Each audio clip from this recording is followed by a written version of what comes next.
বলবেন না। দর্শক, বাংলাদেশ ইলেকশন আপনাদের স্বাগত জানাচ্ছি। আমরা বিরতিতে গিয়েছিলাম ঠিকই, কিন্তু আমাদের আলোচনা কিন্তু আসলে বিরতি ঘটেনি। আমরা বিরতিতে থেকেও কিন্তু আসলে এই আলোচনাগুলো চলছিল, অর্থাৎ পারস্পরিক যে বক্তব্যগুলো সেগুলো চলছিল। আপনারা তার খানিকটা আভাসও পেয়েছেন।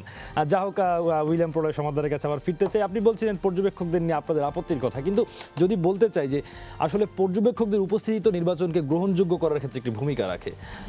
এই এতগুলো কেন্দ্র এবং সেখানে পর্যবেক্ষকদের সংখ্যা যদি সেই অনুপাতে কম হয়, আপনাদের যে দাবি বা আপনাদের তো এক ধরনের প্রচেষ্টা আছে নির্বাচনকে গ্রহণযোগ্য করার ক্ষেত্রে, সেটি খানিকটা বাধাগ্রস্ত হবে না? আমি যতটুকু জানি যে বিষয়টি অন্য জায়গায়, পর্যবেক্ষকের সংখ্যা আমাদের অন্তরায় নয়, কিন্তু পর্যবেক্ষকদের আচরণ তারা যদি প্রভাবিত করার চেষ্টা করে এবং তাদের যদি সরাসরি রাজনৈতিক সম্পৃক্ততা থাকে, সে বিষয়ে আমাদের অভিযোগ ছিল এবং আপত্তি রয়েছে। সুতরাং পর্যবেক্ষকের সংখ্যা নিয়ে আমাদের কোনো আপত্তি নেই। আর আন্তর্জাতিক পর্যবেক্ষকদের কথা বলেছেন, আমি গত কয়েকদিন যাবৎ দেখেছি ব্যাপক পরিমাণে আন্তর্জাতিক পর্যবেক্ষক এসেছে, এমনকি একটি দূতাবাস। কিন্তু অন্যান্য নির্বাচনগুলোর চেয়ে তো সংখ্যায় কম এখন পর্যন্ত আমরা যেটি দেখতে পাচ্ছি। কারণ আপনারা জানেন ইতিমধ্যে ডিক্লেয়ার করেছে কিছু কিছু ব্লক যে এই দেশ এইবার এই নির্বাচনকে সেভাবে মনিটর করার প্রয়োজন নাই, কারণ তারা মনে করে এই দেশে গণতন্ত্রের চর্চা অব্যাহত রয়েছে এবং এই নির্বাচন তাদের কাছে মনে হয়েছে অনেকটাই আগের চেয়েও গ্রহণযোগ্য হবে। সুতরাং এই ডিক্লারেশনকে আমাদের বিবেচনা আনতে হবে। বড় একটি দল বা দেশের একটা অ্যাপেক্স বডি তারাও কিন্তু এই কথা নিশ্চিতভাবে বলেছে, যেভাবে তারা অতীতে প্রয়োজন মনে করেছে এই বছরের নির্বাচনে তারা সেইটি অতখানি প্রয়োজনতা দেখছে। এই বিষয়গুলো কিন্তু আনতে হবে, শুধু দোষারোপ করে ঢালাওভাবে করলে তো হবে না। রুইন হোসেন প্রিন্স, তাহলে বিদেশি বন্ধুরা যেমন বলছেন যে আসলে এই নির্বাচনে অতখানি পর্যবেক্ষণের প্রয়োজন নেই, আপনাদের অভিজ্ঞতা কি বলে? ভাই, যে 1 ঘন্টা পেরিয়ে গেল, সেই 1 ঘন্টা কেমন নির্বাচন হচ্ছে সারা দেশে? আপনার কাছে কি তথ্য রয়েছে? আপনার দলের প্রার্থীদের সঙ্গে নিশ্চয়ই কথা হয়েছে বা প্রথমত একটু বলি যে আপনারা তো এখানে দিচ্ছেন যে সব তথ্য সবার আগে, এই জন্য কিছু তথ্য আমরাও এখানে দেওয়ার সুযোগ পাচ্ছি। প্রথম কথা, পর্যবেক্ষক নিয়ে এখানে যে আলোচনা হয়েছে আমি ঢুকে সময় নষ্ট করতে চাই না। একটা হচ্ছে যে এই যে বিদেশিরা যেটা আসতে চায়নি, যেটা বলা হলো যে আগের থেকে গ্রহণযোগ্য হবে বা সময় ছিল কেন, এটা সবাই আমরা জানি। তার মানে এই নির্বাচনকে অত গুরুত্ব দিয়ে বিবেচনা করছে না তারা। অনেকেই মনে করছে এটা কোন ধরনের হবে, অনেকের কাছে এই পারসেপশনটা পরিষ্কার, কিন্তু আমি সেটাও কেউ প্রধান ধরতে চাই না। আমার পর্যবেক্ষক হচ্ছে আমার দেশের জনগণ। সেই জায়গাটা কি দাঁড়ালো আপনি যদি দেখেন, তার আগে একটু ছোট্ট 3টা জিনিস একটু মনে করানো দরকার, দর্শকদেরকেও মনে রাখা দরকার। এইবারে নির্বাচনে যাওয়ার আগে সাধারণভাবে কিন্তু সরকারি দল ছাড়া সবারই 3টা প্রধান দাবি ছিল। একটা হচ্ছে সরকার, যে সরকার ক্ষমতায় থাকবে সে একটা নির্দলীয় তত্ত্বাবধানের দায়িত্ব পালন করবে। একটা ছিল এই যে নির্বাচন কমিশন কিন্তু পুনর্গঠনের দাবি ছিল। একটা ছিল সংসদ ভেঙে দেওয়ার কথা ছিল। অতীতের অভিজ্ঞতায় কোনোটাই হয়নি। আমি শর্ত বলছি না, কিন্তু পয়েন্টটাকে আমাদের অ্যাপ্রোচটা ডিফারেন্ট। এটা শর্তের প্রধান না। এই কথা ছিল যে এইগুলো হলেই নির্বাচনটা স্মুথ হবে, ভালো হবে। তারপরও না মানার পরেও নির্বাচনে যাওয়া হয়েছে। কিন্তু এখন প্রশ্ন হলো এই যে আপনি এই 1 ঘন্টার মধ্যে, আমি আপনাকে বলতে চাই, আমি অনুরোধ করবো যে এখানে যারা আছেন যদি সুযোগ থাকে আপনারা ব্রাহ্মণপাড়া উপজেলা কুমিল্লায় সেখানে যাক, ওইখানে সিদলা ইউনিয়নের কেন্দ্রগুলোর কি ঘটনা ঘটেছে তারা খোঁজ রাখুক, এটা আপনারা দেখতে পাবেন। আপনার নেত্রকোনা সেইখানে আমি বলবো যে বারহাট্টায় মিত্তাহুল মাদ্রাসা, বারহাট্টা প্রপারে, সেখানে গেলেই দেখেন যে ব্যালট পেপার নিয়ে যাওয়ার পরিস্থিতি কি হচ্ছে। সেখানে যখন আমাদের কর্মীরা রুখে দাঁড়িয়েছে তখন তাকে বলা হয়েছে যে আচ্ছা তোমার মার্কারটা কি, কিছু ভোট তোমাকেও ভাগে দেব। পরিস্থিতিটা এই রকমের। এইটাকে আপনি বিচ্ছিন্ন করতে বলতে পারেন, সারা দেশের চিত্র না। আমি বলছি যে কয়েকটা ঘটনা, আবার তারপর আপনি মোহনগঞ্জ খালিয়াজুড়ি তো দেখবেন। আবার আমি আপনাকে বলি মান্দার খবর আমি এটা দেখলাম।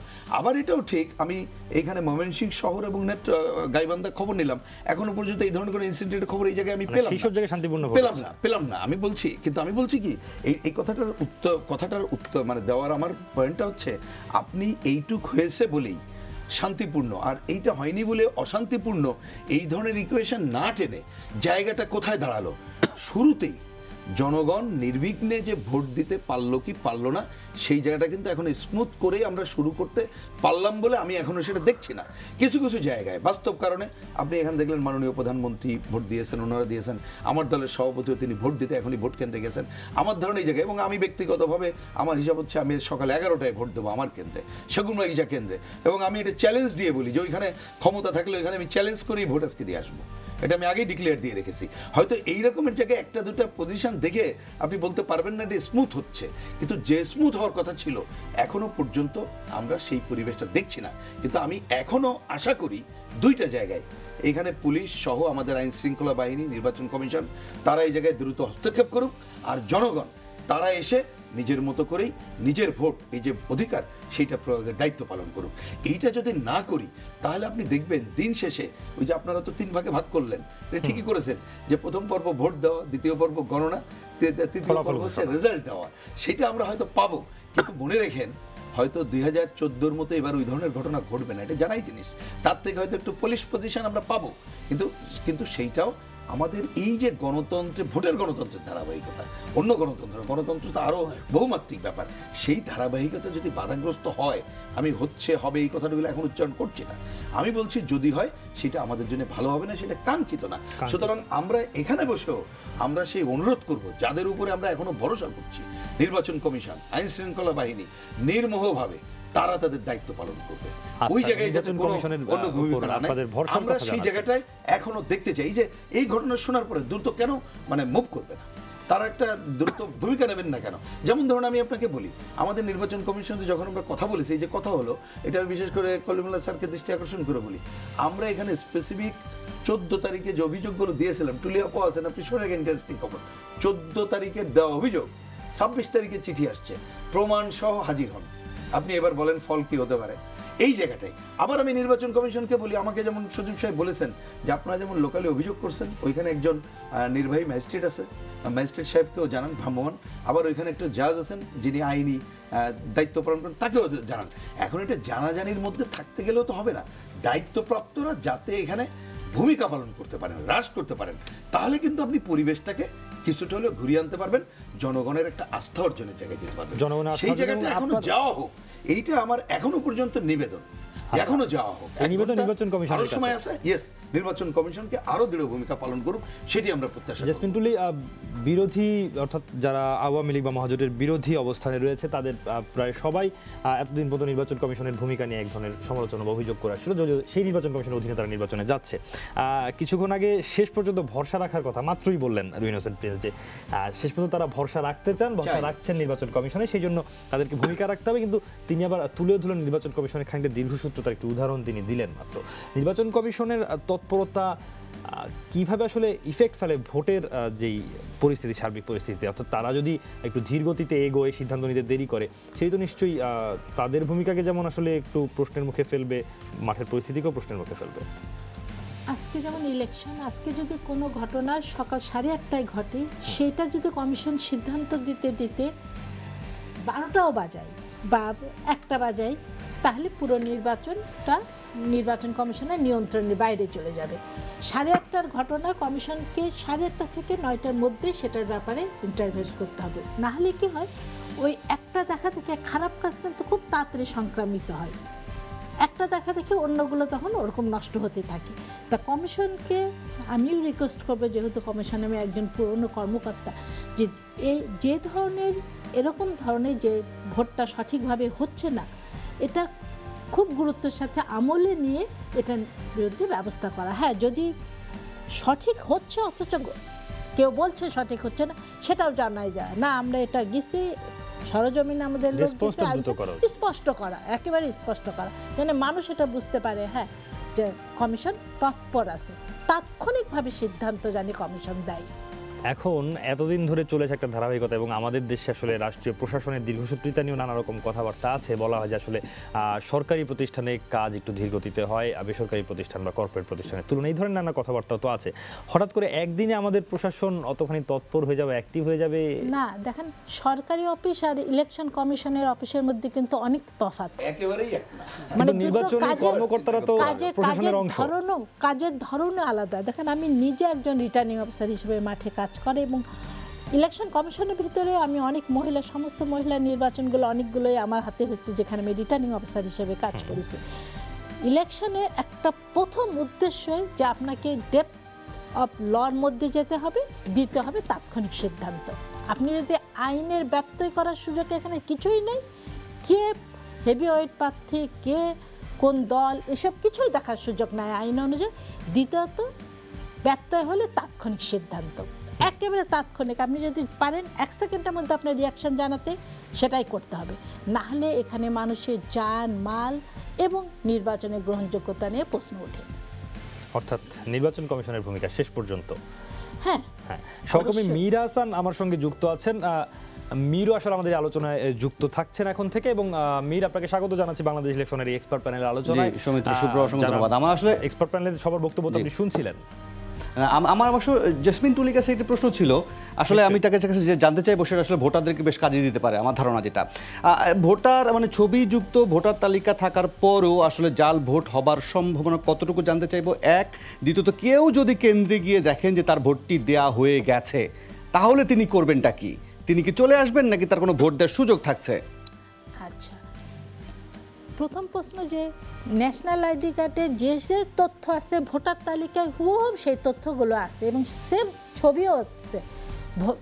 ভোটার তালিকা ছবি সব যুক্ত থাকার অবস্থাতে কোনো অবস্থাতে জাল ভোট দেবার সুযোগ নেই। যদি জাল ভোট হয় তাহলে ওখানে যারা অ্যারেঞ্জমেন্ট আছে তাদের সহযোগিতাই হয়েছে বোঝা যায়। আচ্ছা, দ্বিতীয় আপনার প্রশ্ন ছিল যে ভোট দিতে যে দেখলো যে ভোট তার দেওয়া হয়ে গেছে, এখানে আইনে একটা অপশন আছে চ্যালেঞ্জ ভোট বলে। টেন্ডার ভোট, ভোট দেওয়া হয়ে গেছে টেন্ডার ভোট, টেন্ডার ভোটের এই ক্ষেত্রে টেন্ডার ভোটের আইনের বিধান আছে, যেটা আমরা বলি আসলে বাংলায় সান্ত্বনা ভোট, যে আমার ভোটটা যে আমি দেখলাম দেওয়া হয়ে গেছে, প্রিজাইডিং অফিসার আমাকে একটা ব্যালট ইস্যু করবে, আমি ভোট দেব, কিন্তু সেই ভোট কাউন্টের মধ্যে যাবে না, ওটা গুনবেই না। সেই জন্য বাংলায় ওটা সান্ত্বনা ভোট রাখা হয়েছে।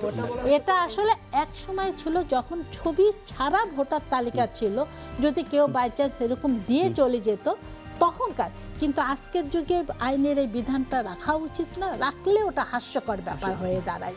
কিন্তু জেসমিন টুলি, আমার জানার বিষয়টা হচ্ছে যে কটা টেন্ডার ভোট পড়লে একটা কেন্দ্র স্থগিত হতে পারে, সেক্ষেত্রে কার ইচ্ছার উপর নির্ভর করে? আচ্ছা, এখানে টেন্ডার ভোটের ভিত্তিতে কেন্দ্র স্থগিত হওয়ার আইনের কোথাও বিধান নাই। যে বিধানটা আছে যে কিন্তু ব্রিগেডিয়ার সাখাওয়াত বলেন যে 10টার বেশি হলে পুরোটাই রিটার্নিং কর্মকর্তার ইচ্ছার উপর বা প্রিজাইডিং কর্মকর্তার ইচ্ছার উপর নির্ভর করে। স্যার যেহেতু বলেছে আমি এটার উপর কোনো কথা বলতে চাই না, কিন্তু আইনের মধ্যে এরকম কোনো বিধান আমার জানা মতে নাই। যেটা কেন্দ্র বাতিল হয়ে যেতে পারে যদি কোনো অবস্থাতেই ব্যালট পেপার, নির্বাচনী কাগজপত্র বা ব্যালট বক্স আক্রান্ত হয়, সেই ক্ষেত্রে আইনের বিধান যে পুরো নির্বাচনটাকে বাতিল ঘোষণা করে দেওয়া দিয়ে ইলেকশন কমিশনকে জানানো করতে পারে না, করতে হবে। আমি দুইটা পয়েন্ট একটু বোঝার জন্য, ধরুন এখনকার যে বিধান আপনি বললেন যে যেহেতু ছবি সহ ভোটার তালিকায় নির্ধারিত আছে, তাহলে ওইখানে আমি যে যদি দেখি আমার ভোটটা দেওয়া হয়ে গেছে, তাহলে এই গাফিলতিটি কার? ওইখানে যে রিটার্নিং অফিসার অন্যরা আছেন, এই কারণে কি ওনার বিরুদ্ধে ব্যবস্থা গ্রহণের কোনো সুযোগ আছে কিনা, এটা আমার একটা জানার ব্যাপার। আর দ্বিতীয় পয়েন্টটা যেটা বললেন ব্রিগেডিয়ার সাখাওয়াত বলেছেন, এটা আমার ধারণা আপনি পরে যে ব্যাখ্যা দিয়েছেন যে ওই 10টা বা এরকম বেশি হলে যদি রিটার্নিং অফিসার মনে করেন যে এইখানকার পরিবেশ নাই, তখন হয়তো উনি এটা বাতিল করতে পারেন, নাকি আমি যদি বুঝে থাকি? হ্যাঁ, আসলে কোনো কেন্দ্র বাতিল করার ক্ষমতা রিটার্নিং অফিসারের নাই, এখানে কেন্দ্র বাতিল করতে হবে প্রিজাইডিং অফিসারকে। আইনে প্রিজাইডিং অফিসার করতে পারে, আর দ্বিতীয়ত কমিশন সিদ্ধান্ত দিতে পারে। এই ক্ষেত্রে যেটা টেন্ডার ভোট অধিক সংখ্যার যদি পড়ে, আমি কমিশনে যেটা RPO 91 সেখানে বলা আছে যদি কোনো নির্বাচন ন্যায়সঙ্গতভাবে অনুষ্ঠিত না হয় বা নিরপেক্ষ হয় না বলে বিবেচিত হয়, প্রতীয়মান হয় কমিশনের কাছে, তাহলে কমিশন সে নির্বাচন বাতিল করে দিতে পারে। সেটা ওইটা কমিশন অ্যাপ্লাই করতে পারে সেই ক্ষেত্রে। আর আগেরটা যেটা বললাম যে ধরুন আমি যে দেখলাম যে আমার একাধিক লোক ভোট দেওয়া হয়ে গেছে, তাহলে প্রিজাইডিং অফিসার যে যথাযথভাবে দায়িত্ব পালন করছে না, এটাই তো প্রমাণিত হয়, তখন আমার করণীয় কি হবে? আসলে এখানে প্রিজাইডিং অফিসার না, ওখানে অ্যাসিস্ট্যান্ট প্রিজাইডিং অফিসার থাকে, পোলিং এজেন্ট থাকে এবং পোলিং অফিসাররা থাকে। এখানে একজন পোলিং অফিসার সহকারী প্রিজাইডিং অফিসারদের প্রথমে আইডেন্টিফাইটা নিশ্চিত করা হয় যে ইনি এই ভোটার, তারপরে তার হাতে কালি লাগানো হয় এবং ব্যালট পেপার ইস্যু করেন। তার মানে বোঝা যাচ্ছে যে সবাই জড়িত বা সবাই আসলে মানে এই ধাপগুলো যারা ছিল তারা যথাযথ দায়িত্ব পালন করেনি, এটাই প্রমাণিত। ব্যবস্থার বিধান আপনি বলেছেন যে অন্য কিছু করতে গেলে ওইখানে সবাই মিলে করতে হবে, সেটাই তার জন্য কোনো ব্যবস্থা নেওয়া হবে কিনা, মানে আপনার আইনে তার জন্য কি সাজা রয়েছে, তিনি যে তার দায়িত্ব ঠিকমতো পালন করলেন না? আচ্ছা, দায়িত্ব আইন অনুযায়ী দায়িত্ব পালন না করার জন্যে যেটা আছে যে 91 বিশেষ বিধান আইন 91-এর আওতায় এনে তার বিরুদ্ধে শৃঙ্খলামূলক ব্যবস্থা গ্রহণ করা যেতে পারে। আর কমিশন যদি দেখে যে এটা খুব সিরিয়াসলি নাই, কিরে এ তো সঠিকভাবে ইলেকশন করছে না, সাথে সাথে যে কোনো প্রিজাইডিং অফিসার, সহকারী প্রিজাইডিং অফিসার উইথড্র করে তার পরিবর্তে অন্য আরেকজনকে কেবল দিতে দায়িত্ব পারে। থেকে তাকে সরিয়ে নেই সর্বোচ্চ শাস্তি কিনা? না না, শুধু সরিয়ে নেয় না, পরে তো বললাম তো তার চাকরি বিধান অনুযায়ী শৃঙ্খলামূলক ব্যবস্থা নেওয়া যাবে, জেল জরিমানাও আছে, সবই আছে, কিন্তু সব পদ্ধতিগতভাবে প্রমাণিত হওয়ার পর। বরিশাল নির্বাচন নিয়ে একটা ভয়ঙ্কর ঘটনা যোগ করতে পারি আবারও। সেই মাহবুব তালুকদারের, উনি অন রেকর্ড যেহেতু বলেছেন এবং ওনার এটাকে নির্বাচন কমিশন ডিজোন করেনি। উনি বলেছিলেন যখন উনি বরিশাল যে নির্বাচন ছিল ওটা উনি দায়িত্বপ্রাপ্ত ছিলেন, ওখানে যখন কিছুক্ষণের মধ্যে উনি বুঝতে পারছেন এই নির্বাচনটা বাতিল করতে হবে, উনি অন্য কমিশনারদের সাথে বসেছিলেন, এগুলো সব উনি অন রেকর্ড বলেছেন। বসে ওনারা সিদ্ধান্ত নিয়েছেন এই নির্বাচনটা হতে দেওয়া যাবে না, স্থগিত করা। তারপর ওনারা শেষ পর্যন্ত এই নির্বাচনটা স্থগিত করেননি বিকজ তারা প্রিজাইডিং এবং পোলিং অফিসারদের নিরাপত্তার ব্যাপারে শঙ্কিত ছিলেন। এই কারণে এই নির্বাচনটা ওনারা হতে দিয়েছেন। He told this on record এবং এখন ইসি এটাকে ডিজোন করে। তার মানে ব্যাপারটা এই দাঁড়ালো, খেয়াল করি আমরা, যে এই রকম পরিস্থিতিতে যখন কাজ করছে এই রকম আশঙ্কাও আমাদের এখানে রয়েছে। আমি জাস্ট একটা তথ্য যুক্ত করেন। আমি একটু জনাব কলিমুল্লাহ সাহেবের কাছে যদি জানতে চাই, যে বিষয়গুলো বলা হচ্ছে যে এই ধরনের দায়িত্বহীনতা থাকলে কিছু ব্যবস্থা নেওয়া যায়, আপনার অভিজ্ঞতা কি বলে? আসলে আমাদের দেশে এই ধরনের দায়িত্বহীনতা, আমাদের দেশে তো বিভিন্ন সময় ভোট কারচুপির বহু অভিযোগ ওঠে, কতখানি ব্যবস্থা নেওয়া হয় আসলে যারা ভোট গ্রহণের দায়িত্বে থাকে তাদের বিরুদ্ধে? এবং আরেকটি বিষয় যেটি বললেন ডাক্তার জাহেদ, যে নির্বাচন কমিশন সিদ্ধান্ত নিয়ে আবার তাদের ভিন্ন ভাবনাও কাজ করছে, মতদ্বৈধতাও রয়েছে। আমাদের নির্বাচন কমিশন একটা ইউনিবডি হিসেবে কাজ করতে পারছে না সম্ভবত, কিভাবে দেখুন? ডিউ রেসপেক্ট, যে কালচারটা ফসিলাইজড হয়ে গেছে কমিশনের ভেতরে, সেটি হচ্ছে তারা শুরু করেন সতর্কীকরণ দিয়ে এবং শেষ অবধি এই প্রক্রিয়ায় রিয়াকশন টাইমার থাকে না। নির্বাচন দিবস সমাগত হয়ে যায়, তখন মনোযোগ সেই দিকে নিবদ্ধ হয় এবং প্রায়োরিটাইজেশনের ইস্যুটা আসে, যে আমার প্রায়োরিটি কি, নির্বাচন দিবস এবং তার ইন্তজাম যথাযথভাবে হচ্ছে কিনা, উপকরণগুলো হাজির হচ্ছে কিনা ইত্যাদি। তো এই বিষয়টি কাইন্ড অফ ওয়ার্নিং শটেই থেকে যায়, পরবর্তীতে ফলো আপটা খুব একটা কিন্তু হয় না। এমনকি নির্বাচন দিবসে একজন ধরুন অপ্রাপ্তবয়স্ক ভোটার, দিন পার হয়ে গেল তো একজন অপ্রাপ্তবয়স্ক ভোটার, সে ভোটার সেজে ভোট দিতে গিয়ে ধরা পড়লো, তাকে এই নির্বাচন চলাকালীন সময় আটক করে রাখা হয়, যেই 4টার পরে ছেড়ে দেওয়া হয়। অধিকাংশ ক্ষেত্রে দৃষ্টান্তমূলক কোনো শাস্তি খুব একটা যে দেওয়া হয়েছে খুব বেশি নজির আছে বলে আমার মনে হয় না। কখনো কি কোনো প্রিজাইডিং অফিসারের বিরুদ্ধে এই ধরনের ব্যবস্থা বা জাল ভোট মানে রেয়াজটা আছে কিনা, আমি বলছি বিধান তো আছে, অন্য কারণে আছে। ওই যে ইভেন তো আমাদের দেশে তো এমন হয় যে সব ইলেকশন ঠিক হলো, রেজাল্ট দেওয়ার সময় পাল্টায় রেজাল্ট চয়েস, এরকম এইসব ক্ষেত্রে হয়েছে, প্রিজাইডিং অফিসার তো ব্যবস্থা নেওয়া হয়েছে, কিন্তু জাল ভোট রোধ করার কারণে প্রিজাইডিং অফিসারকে পরিবর্তন করা বা কোনো ধরনের ব্যবস্থা নেওয়া আমি দেখিনি। কিন্তু আপনি তো যথার্থই বলেছেন যে ছবিযুক্ত ভোটার আইডি কার্ড থাকার ফলে জাল ভোটে দেওয়ার কোনো সুযোগ নাই। পুরোটাই জাল করার সুযোগ আছে, পুরোটাই জাল করার সুযোগ আছে, এখন ইন্ডিভিজুয়াল নাই, পুরোটাই জাল করার সুযোগ আছে। একটু ওনাকে বলতে দেন, উনি কি বলতে চান। সুতরাং সেই ক্ষেত্রে জাল ভোটের যে আশঙ্কা আমাদের বন্ধুরা করছেন, সেটি আমার কাছে মনে হয় যে খুব একটা গ্রহণযোগ্য নয়। আর ফলাফলের বিষয়ে যদি আপনি বলেন যে ফলাফল বদলে দেওয়া হয়েছে, যেমন এইমাত্র একটা প্রিন্স ভাই একটা উদাহরণ হিসেবে বললেন, যখন এই ইলেকশন কমিশন তার কাছে প্রমাণ চেয়েছেন তখন তিনি আর সেই বিষয়ে মনে করেছেন তার প্রতি জাস্টিস করা হয়নি। এখন প্রমাণ ছাড়া একটি চূড়ান্ত দেরি করে প্রমাণ চেয়েছে, 14 তারিখের ঘটনা 26 তারিখে প্রমাণ চেয়েছে, সেটি। আচ্ছা, আপনাদের বেলায় আসলে নির্বাচন কমিশন কেমন আচরণ করে বলুন তো? আপনাদের বেলায় কেমন দেরি? আপনারা কোন একটা আবেদন নিলে গেলে দেরি করে নির্বাচন কমিশন সারা দিয়েছে, এমন কি হয়েছে? 28 তারিখে আমরা যেই অবজারভেশন করার প্রতিষ্ঠানগুলির বিরুদ্ধে আমরা অভিযোগ করেছি, তারা কিন্তু আমাদের কিছুই জানাননি। আমরা দেখেছি যথারীতি তারা তাদের দায়িত্ব পালন করছেন। সুতরাং যে বিষয়টি আমরা বলতে চাই যে নির্বাচন কমিশন আসলে কিন্তু অনেকটাই কম্পারেটিভলি অনেকটাই মুক্ত এবার। আপনি যদি দেখেন যে যেটা একসময় আমাদের বন্ধু যারা রয়েছেন তাদের আমলে এটি প্রধানমন্ত্রীর কার্যালয়ের একটি পার্ট অর্গান ছিল, সেটাকে তো স্বাধীন করা হয়েছে। এই অর্জনগুলি কিন্তু আপনাদের দেখতে হবে। এটিকে একটি স্বাধীন প্রতিষ্ঠান করা হয়েছে, তাদেরকে এক্সিকিউটিভ ক্ষমতা দেওয়া হয়েছে, তাদের জুডিশিয়ারি ক্ষমতা দেওয়া হয়েছে। এবং আমি আপনাকে নিশ্চিতভাবে বলি, আমি কয়েকবার প্রতিনিধি দলের সঙ্গে নির্বাচন কমিশনে গিয়েছি এবং আমরা দেখেছি যে আমরা বলেছি বলেই, সরকারি দল বলেই তারা লাফ দিয়ে পড়েননি এই বিষয়ে ব্যবস্থা নেওয়ার জন্য। তারা আমি এমনও দেখেছি যে আমাদের এই যে সহিংস ঘটনাগুলো, যেগুলি আমরা খুব জোরে উপস্থাপন করার চেষ্টা করেছি, আমাদের নেতাকর্মীদের উপরে আক্রমণ, আমাদের হতাহত করা, আমরা কিন্তু অনেকাংশে আমরাও কিন্তু আশাহত। সুতরাং এরকম ভাবার কোনো কারণ নাই যে সরকারি দল যখনই কোনো অভিযোগ নিয়ে যাচ্ছেন খুব কুইক রেসপন্স হচ্ছে, আদার হচ্ছে না। তাহলে তো আপনাদের প্রতি ভিন্ন দৃষ্টি নয়।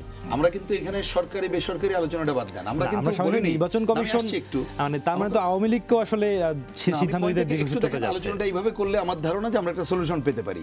নির্বাচন কমিশনের যথেষ্ট ক্ষমতা আছে, এই নিয়ে কিন্তু আমরা কেউ দ্বিমত করছি না। ক্লিয়ার। আমরা তারপরে বলেছি যে আমরা যখন দেখেছি অতীতের অভিজ্ঞতা বলে দলীয় সরকার থাকলে এই ধরনের নির্বাচন কমিশন তার ভূমিকা পালন করতে পারে না। আচ্ছা, এইবার সরকার বলেছে আমি থাকলেও এইখানে কোনো সমস্যা হবে না, আমি ধরে নিলাম ওইটাও ঠিক। তাহলে আমরা তুমি যার জন্য এই আলোচনা দেখেন, আমরা নির্বাচন কমিশনের প্রতি ভরসা করে কথা বলছি যে তিনি যাতে দল, সরকারি দল কি বেসরকারি দল না দেখে ভূমিকা পালন করেন। কিন্তু যখন আমরা দেখি তারা সেটা দায়িত্ব পালন করছে না, বরঞ্চ দূর থেকে সরকারি দল, এটা এখন দেখছি আগেও যারা ক্ষমতায় ছিল একই চেহারা দেখা গেছে, তারা যে ভূমিকা পালন করে তারা যেন অটো ওইটা পালন করে। আমরা বলতে চাইছি যে সেই জায়গা থেকে যদি উঠতে না পারে, তাহলে আপনি নির্বাচন কমিশনকে কাগজে কলমে কি স্বাধীন করলেন কি করলেন না, ওনার মেরুদণ্ড কিন্তু সোজা থাকে না। ওই যে একটা উদাহরণ বরিশাল দেখে দেখলেন যে নির্বাচন কমিশন তারা মনে করছে যে এখনই আমার নির্বাচনটা স্থগিত করা দরকার, কিন্তু তারা অন্য কোনো একটা আশঙ্কা এটা করতে পারছে না। তাহলে তো কোশ্চেন দাঁড়ায় যে ওনার কিন্তু অন্য অর্গানগুলোর উপরে নিয়ন্ত্রণ নাই, তাহলে তো সেটা করতে হবে। এবং আমাদের বক্তব্য হচ্ছে ঠিক আছে, ধরে নিলাম বরিশালটা ওইটা একটা মডেল ছিল, পজিটিভ মডেল বলি নেগেটিভ মডেল হলো, তাহলে ওর অভিজ্ঞতায় দাঁড়িয়ে যেটা টুলিয়াপা বললেন যে অনেক সময় তাকে সিদ্ধান্ত নিতে পারলে 1 সেকেন্ডের মধ্যে অথবা ওনার ভাষায় হাফ অ্যান আওয়ারের মধ্যে যদি বলি, তাহলে বরিশালের অভিজ্ঞতায় দাঁড়িয়ে এবার যে ঘটনাগুলো ঘটতে পারে বা ঘটছে, দ্রুত অ্যাক্ট করছে কিনা আমরা সেটা দেখতে চাই। আমরা কিন্তু আজকের এই টেবিলে সকালে এসে ওই দোষারোপের থেকে জনগণ যাতে আসে, জনগণ যাতে ভোট দিতে পারে এবং ভোট দিয়ে ফেরার পরে যেটা উনি এটা দৃষ্টি আকর্ষণ করেছেন যাতে ভালোভাবে থাকতে পারে, তাহলে কিন্তু আপনি সংকট মোচনের ধারায় কিছুটা হলে আগাইতে পারবেন। সেই জায়গাটা দরকার, আমরা এখনো সেটা দেখতে পাচ্ছি না, আমরা সেটা দেখতে চাই। এইখানে থেকেও আমার কথা হচ্ছে যে আমরা শুধু বিশ্লেষণ করব, অমুক করব, সেটার থেকে আমরা দেখতে চাই নির্বাচন কমিশনও নিশ্চয়ই দেখছে, তারা কথা বলছে, তারাও সাথে সাথে সমস্ত জায়গায় ভূমিকা পালন করুক। করে যদি 1 ঘন্টার মধ্যে, আমি উদাহরণ দিই, যদি ভালো আস্থা হয়ে থাকে ভালো হবে, আস্থা না থাকলে উনি আস্থা ফিরিয়ে আনার কাজ করুক, সেটা সম্ভাবনা আছে, কারণ বাংলাদেশের মানুষ তার সাথে আছে। এবং যদি আমি প্রধানমন্ত্রীর ভাষা দিয়ে বলি, তিনিও তো বলেছেন অবাধ নিরপেক্ষ নির্বাচনের কথা, আমরাও বলছি, সবাই বলছি, তাহলে হবে না কেন? তাহলে কি দাঁড়ায় যে আমাদের কথা কেউ শুনছে না, লোকাল কিছু স্বার্থন্যাসী মহলের কাছে জিম্মি হয়ে থাকবো, তাহলে দেশটা কাদের হাতে? দেশটা কি তাদের হাতে? এইটা তো আমরা হতে দিতে পারি না। সেই জন্য আমরা এখনই দৃঢ় ভূমিকা দেখতে চাই। কিন্তু আপনি তো আবার নির্বাচন কমিশনের এই ভূমিকার জন্য আরো কিছু পূর্ব শর্তের কথা বলছেন, অর্থাৎ ক্ষমতাসীন অবস্থায় একটি রাজনৈতিক দলের অবস্থানকে বলছেন, এই বিষয়গুলো নিয়ে আসছেন।